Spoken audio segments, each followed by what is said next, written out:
Hello everybody, welcome to another episode of It's Bandit... it's not Bandit O'Clock, is it?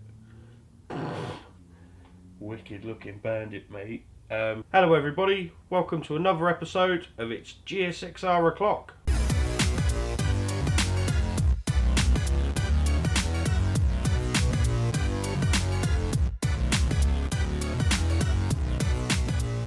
So it's time to get the tools out and start stripping the bike down so we can work on all the problems. But first, it's time to put it on the ABBA Skylift so it's easier to work on.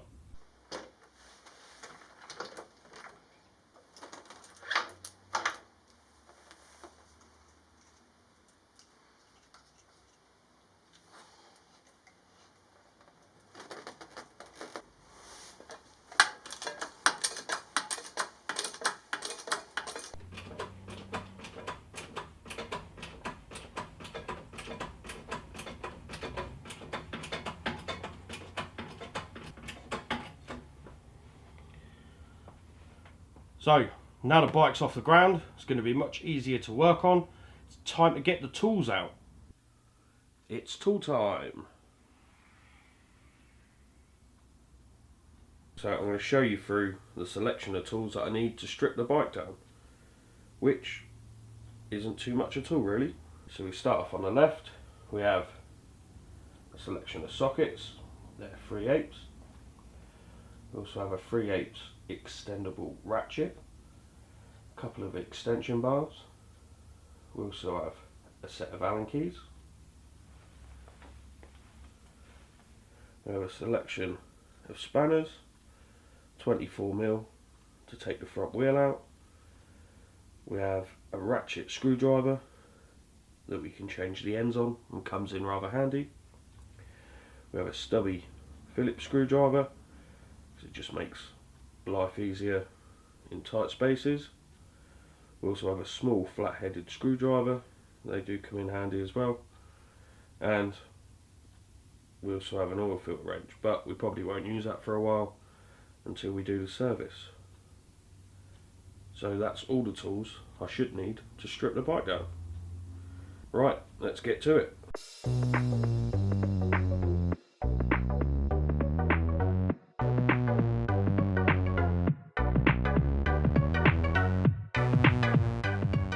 Now let's start tearing it apart. First job, as with most bikes, you need to take the seat off.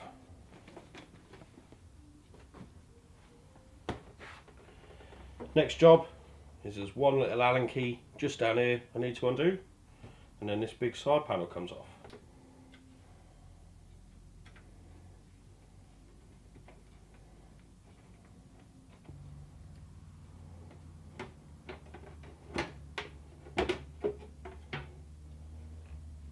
Now, as we're not stripping the bike down completely, we're going to be taking a lot off. Where I can, I'm going to put the bolts back in the holes, and then that way we're not going to lose them and we know what bolt come from where. So I do apologise, the boy racers have got some fireworks.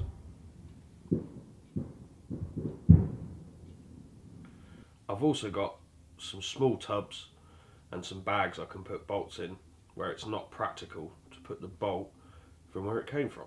Next to do is the rear seat, I think.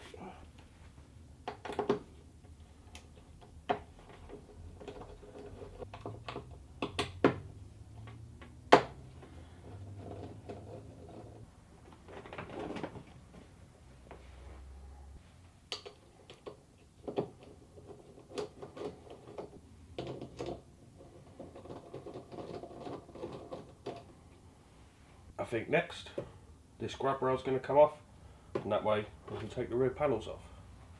Got my trusty little flat-headed screwdriver to pop out the little caps.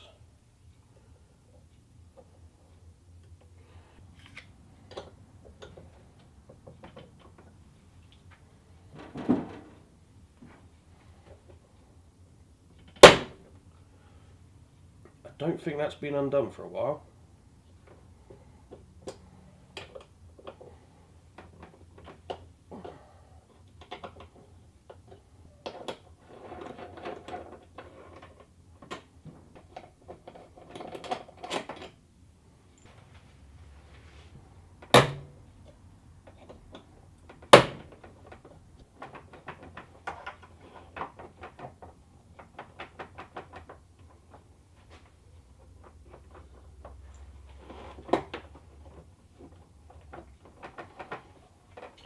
So as this is the first time I've took this bike apart, there might be a few things I come across that I'm not sure about, and this could be one of them. So if you see here, there's these little spaces that locate it, so I'll make sure I put these back through the bolts so they don't get lost. Okay, so looking around the tailpiece, I've got 2 screws there, a couple more up there. I think that might be it. I have to disconnect the rear light. Maybe that one up there might need undoing. We'll see, we'll find out. That one doesn't want to come undone. Someone's already been in there. Let's try these ones up the top.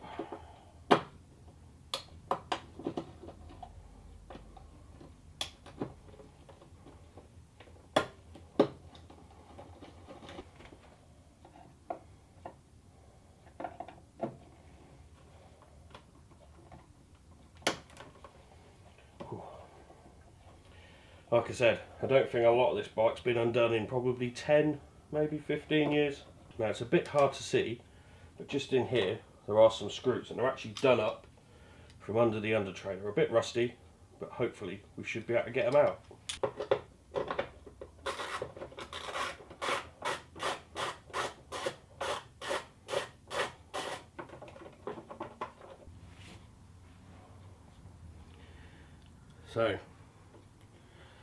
So as you can see, they are pretty rusty, they're a bit yucky. I'm going to replace those for some stainless steel.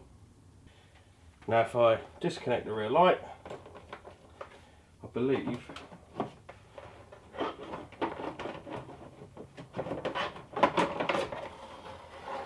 there we go, that's the rest of the tailpiece removed.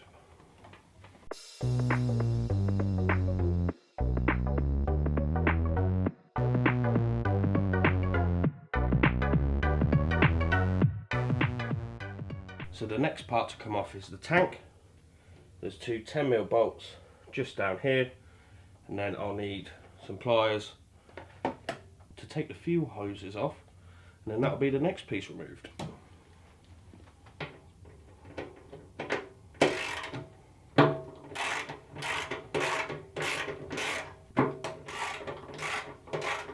Now I need to try and pull the tank off.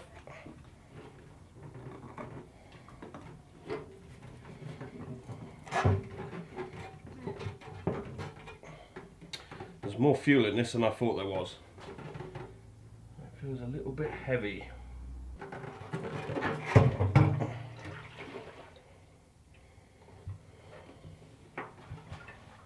Now I need to undo the fuel line. I actually need a screwdriver for this one. It's got a little Jubilee clip. Now we'll use the pliers to try and give it a wiggle. Cool. Now it's a good job you don't have smell-o-vision, because that fuel smells extremely stale. Now it's time to move on to the front fairing.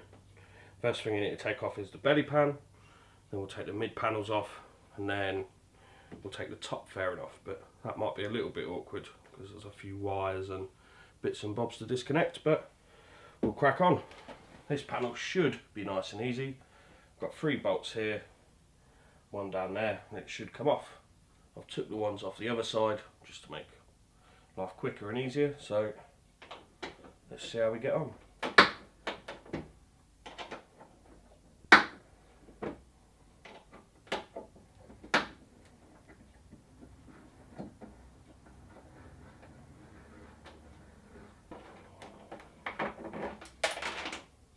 And a washer, but there we go. So that is missing its proper lug, and I'll see if I can find a new one.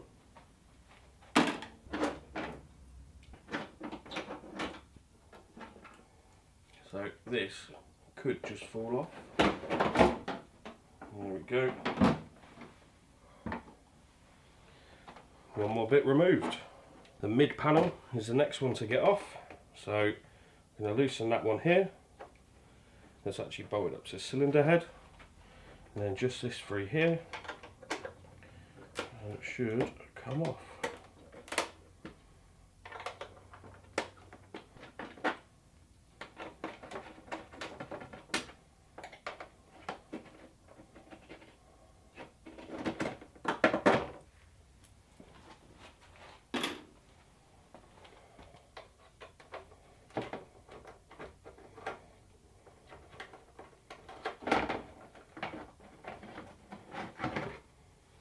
There we go, one more panel removed. Now I've changed my mind with taking the top fairing off. I was going to take the fairing brace off that holds the headlights, just take the whole lot off, but I think I'm actually going to remove the fairing and then the headlight bracket and stuff like that, do it separately just to make life a little bit easier. So I'm going to have to remove the indicators, the fairing brace up at the top, there's a screw underneath, and then it should just come away. So couple of tie wraps to cut for the wiring so I can undo the indicators, and then we'll start unbolting things.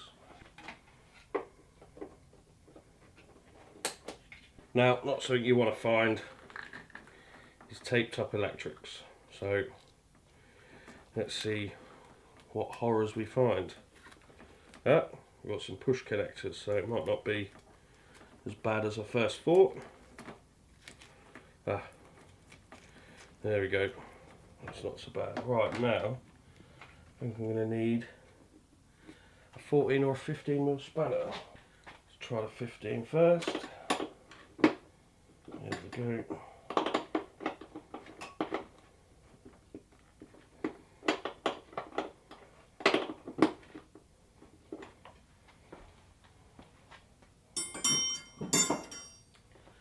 Probably a 14 then.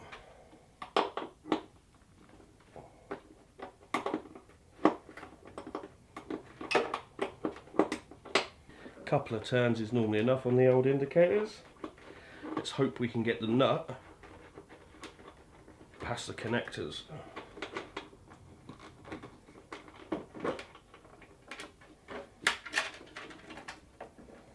There we go. I'll put the nut back on just so we know where it come from. Indicators are off, 3 more Allen keys, and hopefully the front fairing should come off. These Allen keys are just hiding up here underneath the mirrors.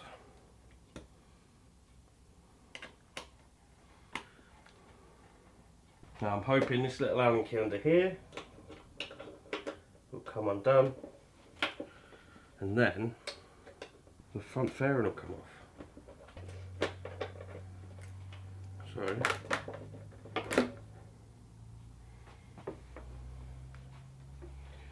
there we have it, one fairing removed. You might notice it is a fiberglass one. It's probably been in a crash at some point, along with the accident damage you can see on the ignition cover.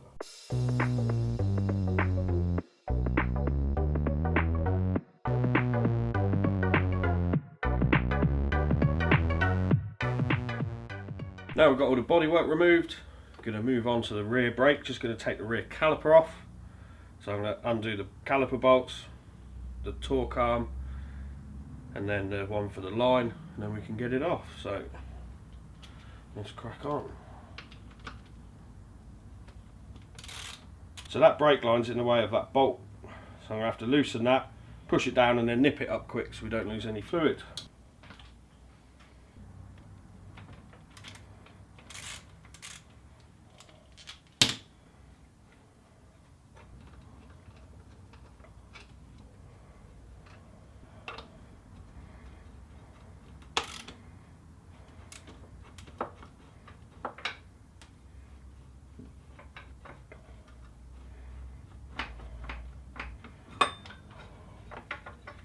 So now I need to get that out. I've got a rag to stop the brake fluid leaking around too much.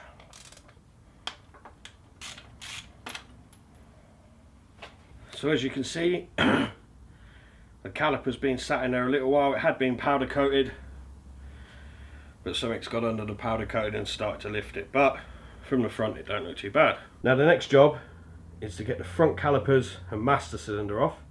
I'm going to take it all off without actually cracking anything off, as the brake lines are going to get removed and hopefully I'm going to replace those, and they are quite seized on.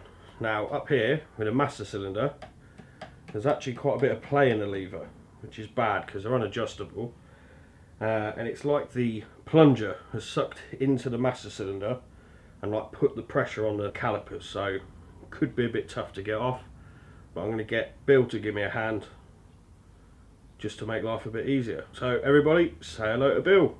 Hi Ian. So I've undone the calipers on that side, I'm going to undo them on this side. I'm going to undo the splitter, which is bolted to the bottom yoke.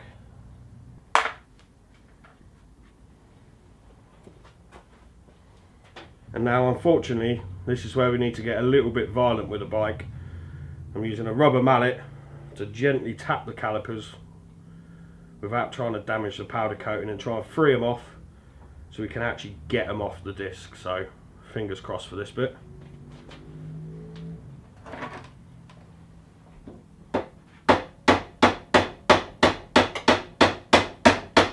So unfortunately that approach isn't working for us. We've cracked off the banjo bolt hoping to relieve some pressure in the system, but that's not really helped us. So what I'm going to try and do now is take the brake pads out and then slide the caliper off, see how we get on that way.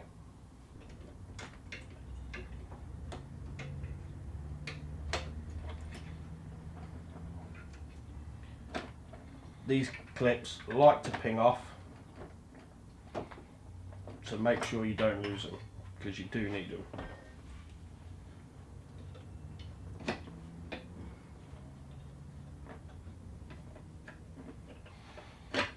There we go. Slid one of the pads out the bottom. The other one's still in the caliper. And now we have the calipers off. They look pretty minging inside, and it's a good job we're giving them a refurb. That was without a doubt one of the hardest set of calipers I've had to get off. And like I've said a few times through these videos, you should really look after bikes and you shouldn't just let them sit there for 8 years at a time not doing anything. So it does kind of serve me right.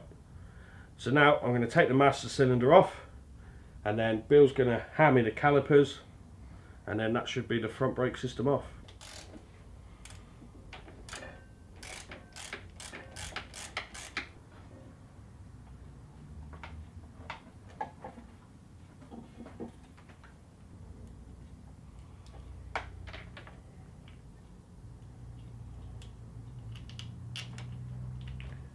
Just going to screw the old bolts in, just so we know where they came from and we don't lose them.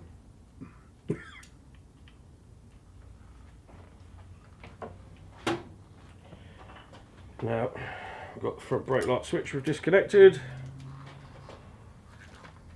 and hopefully, okay, Bill's doing it different to how I was going to do it, but probably works out easier.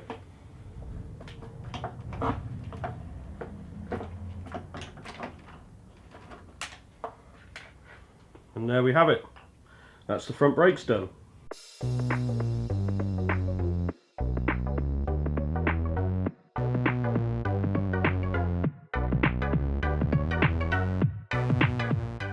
Next item, moving forward on the bike, is the carbs. I need to take the K&N filters off, undo the rubbers, which I can imagine are quite hard and tough now. They're 33 years old. Then I've got to undo the throttle cables and take them off. Now the throttle won't move because it's got flat side carbs. You actually move the slides up and down when you move the throttle, and not on a CV where you move butterflies, but the slides are jammed shut, so they're going to take a bit of work when we do finally get them on the bench and try and service them. So let's crack on.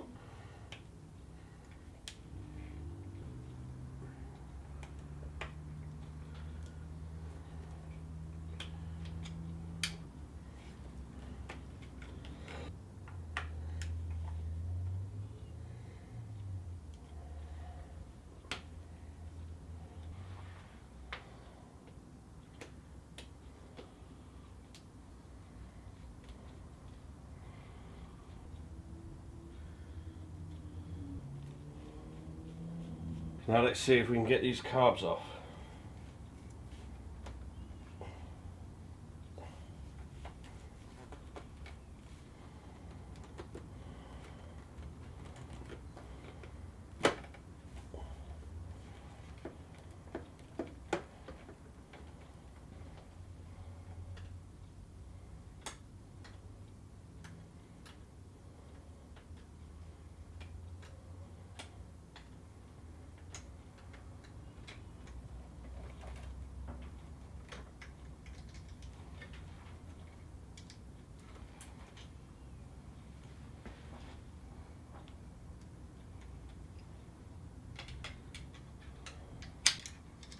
There we have it.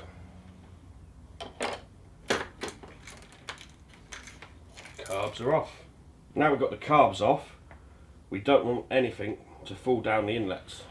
So, got some kitchen towel.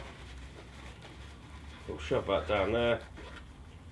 And then we'll actually put a glove over it as well. One for each one.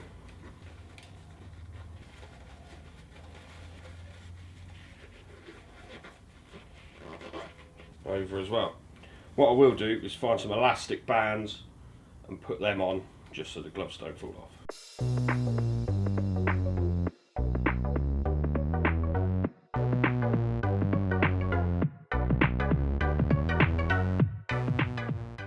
Now I've got to take the front forks out. One of the fork seals needs replacing in the right hand fork. I'll replace that, and I'll also replace the oil only in the left fork just so they're matching. Fresh oil, same grade and same amount. So before I start getting too far in, what I need to do is undo the pinch bolt on the top yoke and then crack the nut on the top of the fork. If you try and do it once you've took the fork out the yoke, it's almost impossible. It's really hard to do. So if you leave it pinched up at the bottom and then undo the top pinch bolt, it will come undone, and it makes life so much easier when we come to do the fork seal.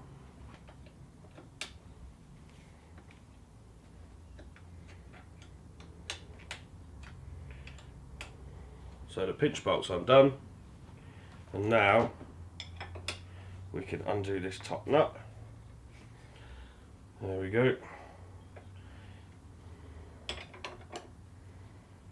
Only needs one turn, but now that's going to make our life a lot easier when we come to strip the forks. Now I'm going to do the same for the other side, and then we'll take the wheel out, and then we'll take the forks out. Next up, I need to undo the pinch bolt. So I will put that on there like that. There we go.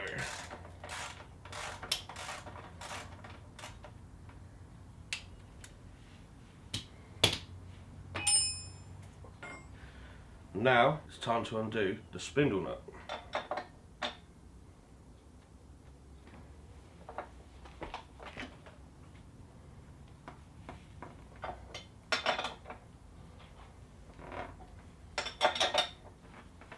Now I've made a bit of a faux pas. I should have actually kept that pinch bolt together, because now the spindle's spinning. So I'm actually going to do that back up.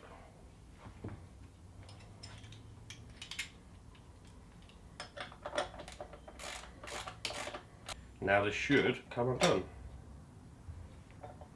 Now it's time to take the front spindle out, and then the wheel should come out.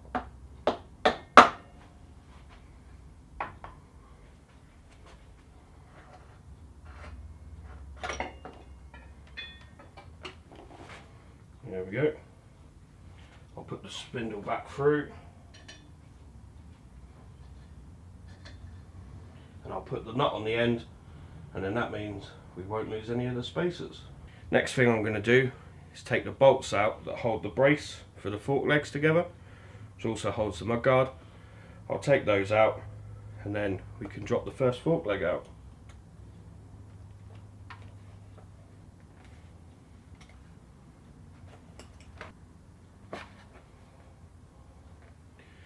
Those ones always make me nervous, because they're normally dome head Allen keys, and people tend to round those off for some reason, but I've been lucky this time. Now the mudguard's loose, we just need to undo the bottom pinch bolt on the bottom yoke, and then the fork will come out, and so will the mudguard. One thing I almost forgot was the clip-ons. Most of the bikes I ride have flat bars, so I don't have to worry about it, but there's also an Allen key there that pinches the handlebar onto the fork leg, so we'll make sure we'll undo that, otherwise it will try and come out with a fork.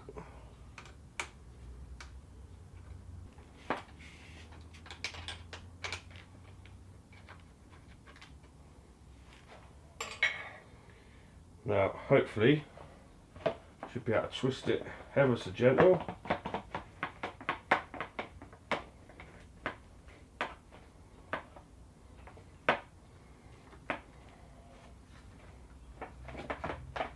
There we go. Fork leg's removed, and the mudguard will be when I take the speedo cable off. There we go, just one more fork to go.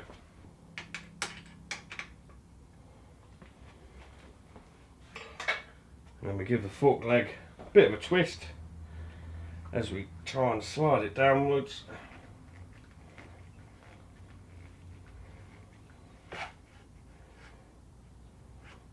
There we have it, second fork leg's been removed.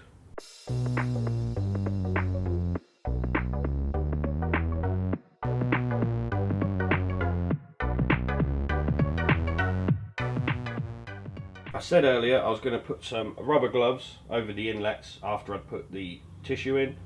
I couldn't find any elastic bands, so I've actually put a piece of gaff tape over it just to make sure we definitely don't get anything go down there, because that wouldn't be good news.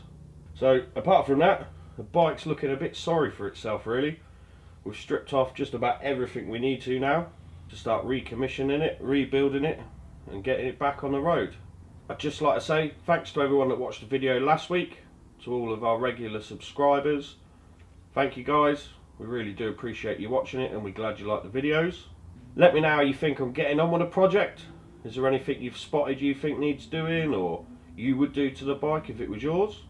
Let me know in the comments, and if you've liked this video and you're going to watch the next one, give us a big thumbs up, and don't forget, if you want to catch all of our videos, hit the subscribe button and the little bell thing and you'll get notified when we do an upload. So thanks again for watching guys, and until next time, we'll see you later.